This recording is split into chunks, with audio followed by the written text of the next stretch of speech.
Bonjour. J'ai entendu Thomas Pesquet dans une interview déclarer la France après la guerre a récupéré des V2 et c'est ainsi que la conquête spatiale, enfin l'histoire de la conquête spatiale a commencé en France, etc. Quelque chose comme ça, approximativement. Cette déclaration est très symbolique du tabou, ou des mensonges, ou du secret, ou de la honte qui caractérise la France jusqu'à aujourd'hui quant au recrutement d'ingénieurs allemands. Je peux imaginer que Thomas Pesquet ne connaît pas tout à fait toute l'histoire, et notamment peut-être qu'il ne connaît pas le camp de Dora. 75 ans après, il faut dire les choses simplement. Plutôt que des morceaux de V2, ce sont des ingénieurs ayant développé les V2, des ingénieurs appartenant au parti nazi, qui ont été recrutés en France dans des conditions confortables pour eux et dans le plus grand secret. Comme nous l'avons vu, c'est dans les bois, sur les hauteurs de la rive droite de la Seine, à Vernon, qu'ils ont été accueillis. Aux États-Unis, la figure célèbre de ces savants du Troisième Reich est Wernher von Braun. Il est celui qui a mené à terme la mission Apollo 11 qui vit l'homme marcher sur la Lune. Il est aussi l'ancien nazi récupéré au mépris de la justice internationale pour servir le programme spatial américain. De haut dignitaire nazi, il est devenu un héros de l'Amérique. Von Braun, ce haut dignitaire nazi, était dirigeant de la base secrète de Peenemünde. Il faut rappeler que Peenemünde est un établissement spécifiquement nazi. Les jeunesses hitlériennes s'y entraînent. C'est une hiérarchie nazie qui en est la structure. Il y a une Gestapo, des cérémonies nazies. Pour la France, nous pouvons consulter une enquête parue dans le numéro 2498 de mai 1999 du magazine L'Express. Il y est question de Otto Krahe, d'Helmut Habermann, de Karl-Heinz Bringer, Jaornik, Müller, Weiss, Wolfgang Pilz. Ces ingénieurs ont été plusieurs dizaines à travailler au LRBA de Vernon. Ils venaient tous de la base secrète de Peenemünde et ont tous eu à connaître de près, pour certains, et peut-être de loin pour d'autres, les tunnels de Mittelwerk, et donc le camp de Dora, et donc les conditions atroces faites aux déportés. Dans le document de France 2, il est expliqué que les femmes de ménage sarroises, donc bilingues, avaient été embauchées pour faire des rapports sur l'ambiance dans les lieux d'hébergement à Vernon. Des chants nazis ont été entendus. Victorieux, nous écraserons la France. Sentiment anti-français. Et il y a des témoignages. Otto Krahe lui-même dit « Von Braun m'avait promis qu'il me ferait venir dès que possible ». Aux États-Unis, mais il est venu en France, Otto Krahe. On peut voir une photo dédicacée de Von Braun, offerte à son ancien collaborateur, Karl-Heinz Bringer. Interview France 2 en 2018 de Rüdiger Dollhopf, fils de Wilhelm Dollhopf. Voilà ce que dit le fils d'un des ingénieurs. On savait forcément certaines choses. On ne savait pas tout. Nos pères ne nous ont pas informés de tout ça. Mais on savait que ce n'était pas très joli tout ce qui s'est passé. On n'en parlait pas dans les familles. La fiche de Wilhelm Dollhopf indique que c'était un ancien SA et qu'il était membre du parti nazi. Il savait qu'il n'avait aucune perspective dans son pays du fait de son passé nazi. Mais en France, il a pu avoir une perspective. En septembre 2021, son fils Rüdiger organise des réunions, retrouvailles, avec les anciens enfants du Buschdorf. Dans le site internet ou ailleurs, je ne trouve jamais le moindre hommage aux déportés de Dora. Alors que Dora a fait plus de morts que les victimes des V2. J'ai pu écouter un audio du Centre Pompidou sur France Culture du 6 avril 2009 qui s'intitule « Du mensonge des origines des activités spatiales ». On peut retrouver assez facilement cet audio où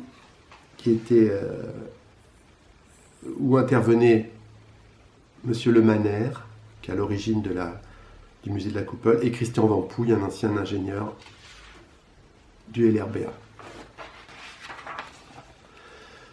Quelques extraits du magazine L'Express de 99. Selon la note secrète de Koenig d'octobre 1946, les recrutements doivent se faire sur la base des qualités professionnelles, d'une volonté de se fixer en France, de l'absence de tare physique et mentale et d'un passé politique intact. Plus précisément, seraient éliminés, sauf circonstances exceptionnelles, tous ceux ayant eu rang ou une fonction quelconque dans les organisations nationales socialistes. Les simples membres feraient l'objet d'une enquête ayant pour but de déterminer leur degré de leur activité. Ceux qui auraient eu une attitude purement passive pourraient être admis à poser leur candidature. Le filtre paraît strict. Dans la réalité, les circonstances exceptionnelles, entre guillemets, l'intérêt des recherches pourrait armer le pays, la compétition économique avec les Alliés, les prémices de la guerre froide, conduisent souvent les autorités françaises à fermer les yeux. Par exemple, sur le passé des ingénieurs des V2. À partir de 1943, les SS contrôlaient la production de ces armes secrètes dans l'usine souterraine Mittelwerk, située à Nordhausen, dans le Harz. Sur les 60 000 déportés entassés au camp voisin de Dora qui travaillèrent dans ces sinistres tunnels, 20 000 moururent de sévices et d'épuisement. Alors, jeune soldat arrivé au centre de recherche de Peenemünde en 1943, Helmut Habermann se rappelle. J'avais un travail passionnant et je ne me posais pas de questions sur l'utilité militaire des fusées. Un jour, j'ai dû livrer du matériel au Mittelwerk. Certains déportés étaient mieux traités que d'autres. Mais je me suis dépêché de repartir tout de suite, frappé par l'ambiance dantesque qui régnait dans ce tunnel. J'ai compris qu'il valait mieux se taire pour éviter de retourner au front ou d'endosser soi-même la tenue rayée.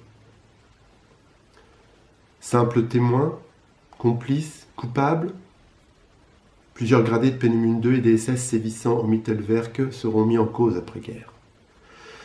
Cela n'empêche pas les Américains et les Russes de faire main basse sur ces équipes, ni les Français de piocher dans ce visier. Sans sélection politique, vu leur responsabilité à Peenemünde, certains étaient membres du parti nazi. Mais le passé des gens n'intéressait ni les Français ni personne, explique Helmut Habermann.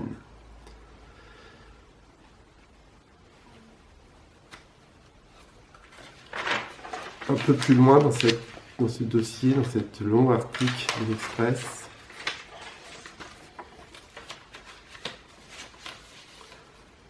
après l'abandon en 1948 des coûteuses recherches sur le V2, le noyau allemand du LRBA, réduit à une trentaine d'ingénieurs, planche sur la fusée sonde Véronique, le missile solaire Parka, le radar Aquitaine, le lanceur Diamant.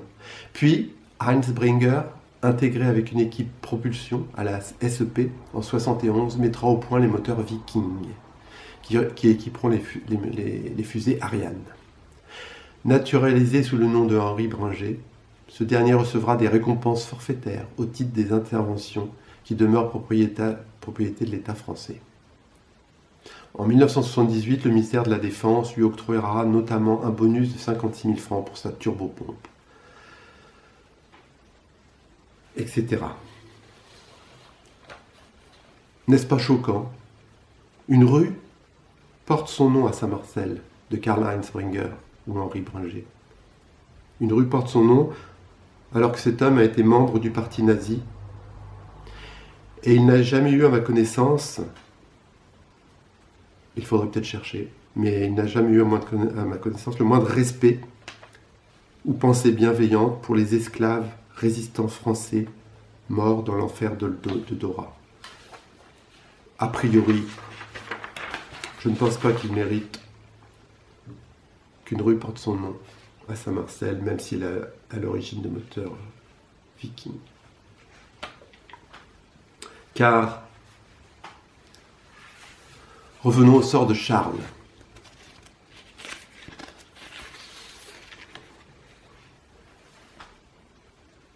Pantin, 5 jours de train, 12 jours en quarantaine à Buchenwald, 3 jours à Dora. De septembre 1944 à mars 1945, il passera sa vie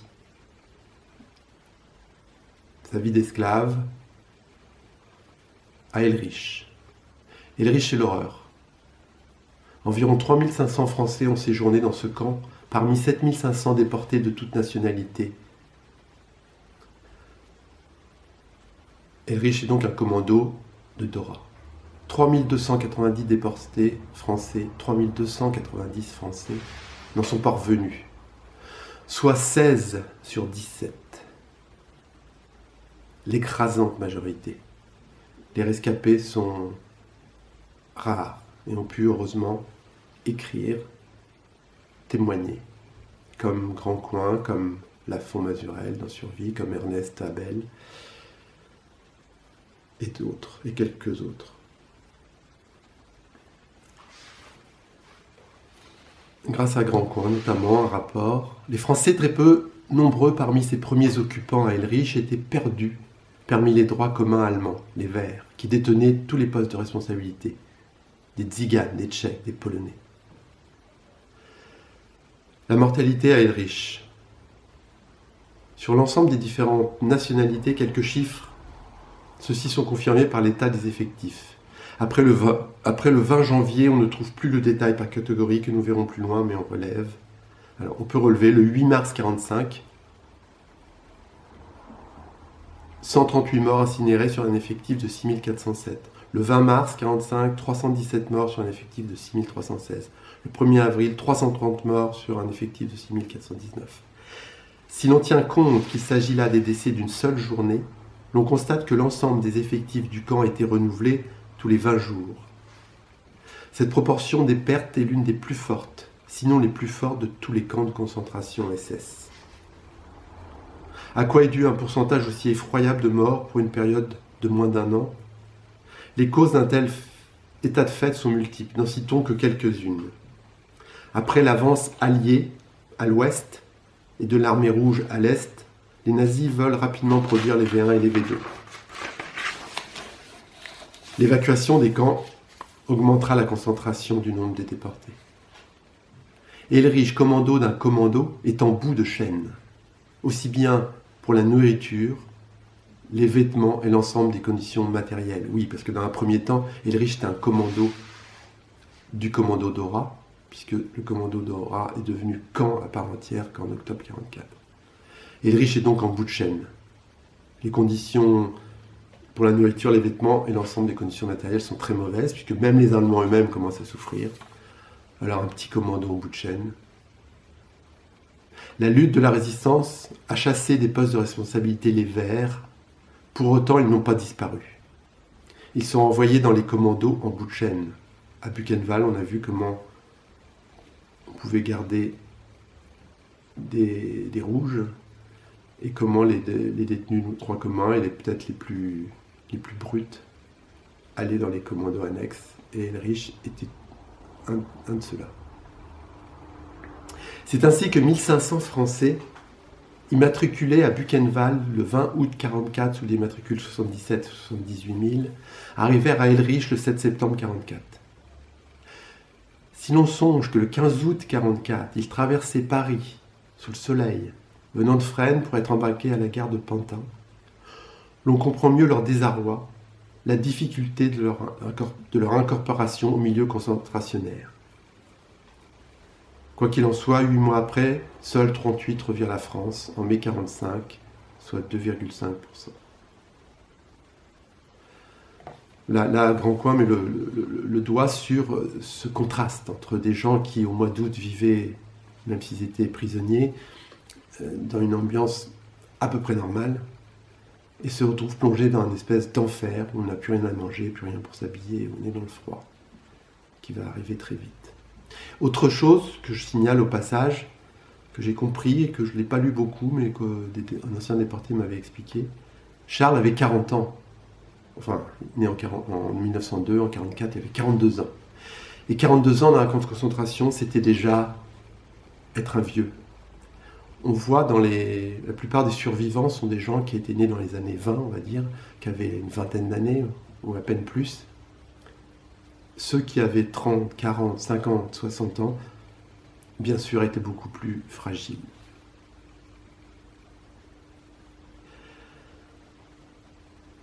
Les conditions climatiques. Cette région de l'Allemagne bénéficie d'un hiver long et froid, qui a considérablement aggravé le sort des déportés.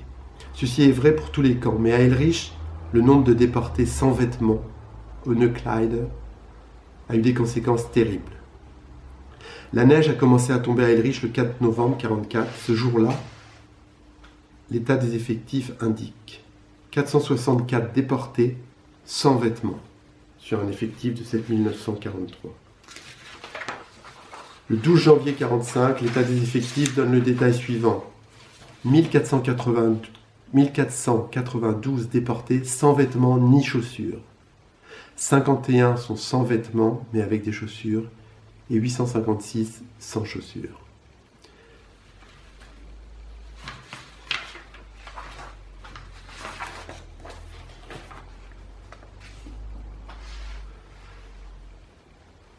On peut donc voir qu'elle riche, encore plus qu'ailleurs, la faim, le froid, bien sûr le fait d'être prisonnier. Mais je me suis interrogé, est-ce que le pire, au bout du compte, et ça pose vraiment une question sur la relation des hommes entre eux, n'étaient pas les conflits qu'ils avaient entre eux. C'est-à-dire que ce qui ressort de tous les témoignages, c'est les conflits avec d'autres nationalités. Et des comportements très brutaux, très hostiles, très cruels de certains Tziganes, de certains Russes, avec les Français pour je ne sais quelle, pour telle ou telle raison. Il y avait donc des clans et vraiment des conflits très cruels entre ces clans. Dans Survie, Étienne Lafont, qui lui est resté à Ilriche jusqu'au bout, un des rares, écrit « Nous étions dans ce bloc 25 malheureux Français dédaignés et haïs. Nos compagnons d'infortune nous traitèrent en ennemis et nous refusèrent une place légitime. Les chefs de bloc approuvèrent cet ostracisme et nous dûmes nous réfugier dans une petite pièce obscure où nous nous entassions allongés les uns contre les autres, couchés sur le côté à même le plancher, sans paillasse ni couverture. Quand l'un de nous voulait se retourner, tous les autres suivaient le mouvement. Nous dormions tout habillés et chaussés pour éviter le vol de nos effets. Le vol et la schlag étaient de rigueur. L'écho était administré par un tzigane allemand, Joseph, sadique et dément.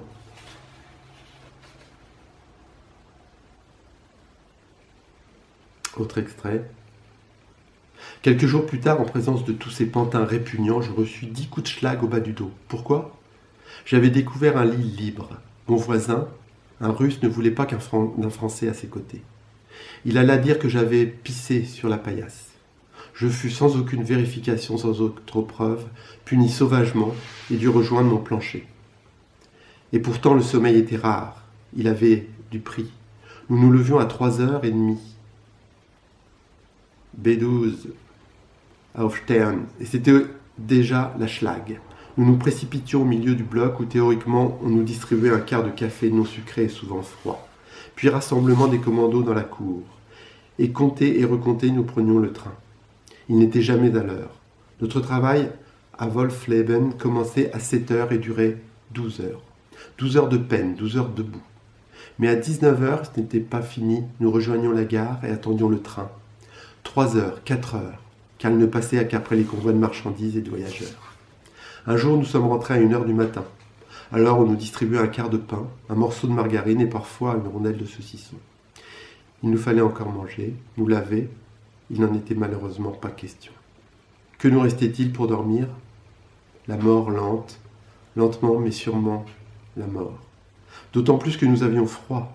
La nourriture dérisoire que l'on nous distribuait nous ranimait à peine et nous n'étions pas vêtus. J'ai gardé 8 mois la même chemise. Pas de caleçon, pas de chandail, pas de chaussettes, pas de capote. Seulement une veste, un pantalon en toile et des chaussures en bois qui s'usaient en un mois. Et après, on marchait les pieds nus ou entourés de vieux chiffons. Aucune affaire personnelle n'était tolérée. Nous étions des bêtes numérotées. C'est simple, même pas des bêtes, puisqu'avant de nous tuer, nous n'étions pas engraissés. Ainsi vêtus, ainsi nourris, notre santé s'en allait et nous mourions à petit feu. La moindre brûlure, la moindre écorchure ou gerçure s'enflammait, suppurait et durait des mois.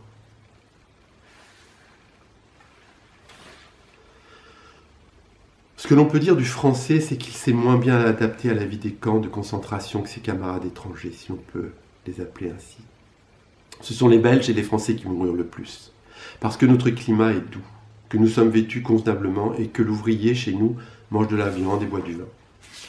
Tandis que tous ces troupeaux de Slaves et de Germains était fait à l'avance à cette vie de chien, vivant en haillons dans la neige et se nourrissant de soupe.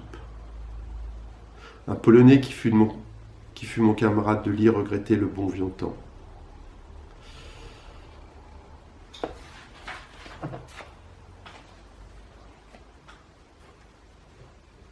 Dans le gros livre d'André Sellier, il est question bien sûr de beaucoup de détails aussi sur Ulrich.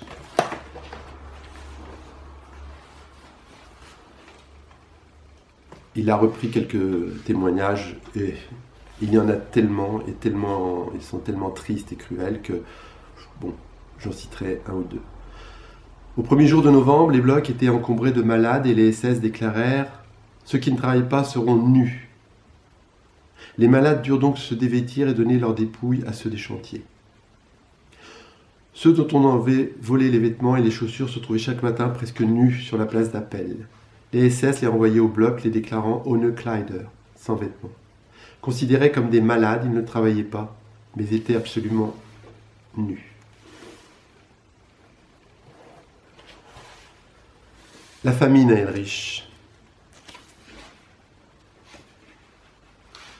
La fabrique de pain qui nous a ravitaillés fut détruite vers la mi-février, et le seul aliment qui nous permettait de ne pas tomber fut supprimé. La soupe, depuis des mois, n'était plus que de l'eau de navet et de rutabaga. Elle devint notre unique nourriture, 1 litre à 4 heures du matin pour remplacer le pain, et notre lit habituel en rentrant le soir. Une moyenne de 17 heures sans manger s'écoulait entre les deux rations. Ce fut la panique, car c'était la famine au sens complet du terme. La soupe ne se sentait plus une demi-heure après l'avoir avalée. Ce n'était qu'un simple lavement qui nous obligeait d'uriner plus que de coutume. Au 4e soir des jours sans pain, la cuisine fut attaquée du côté où se trouvait le stock de rutabaga.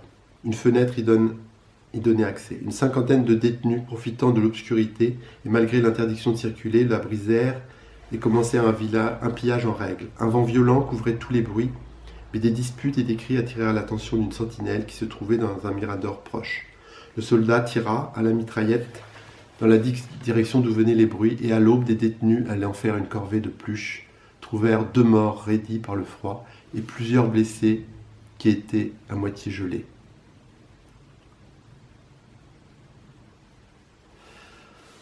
On pourrait lire aussi le récit d'anthropophagie. Je ne vais pas le faire ici, mais les récits sont nombreux, plus cruels les uns que les autres.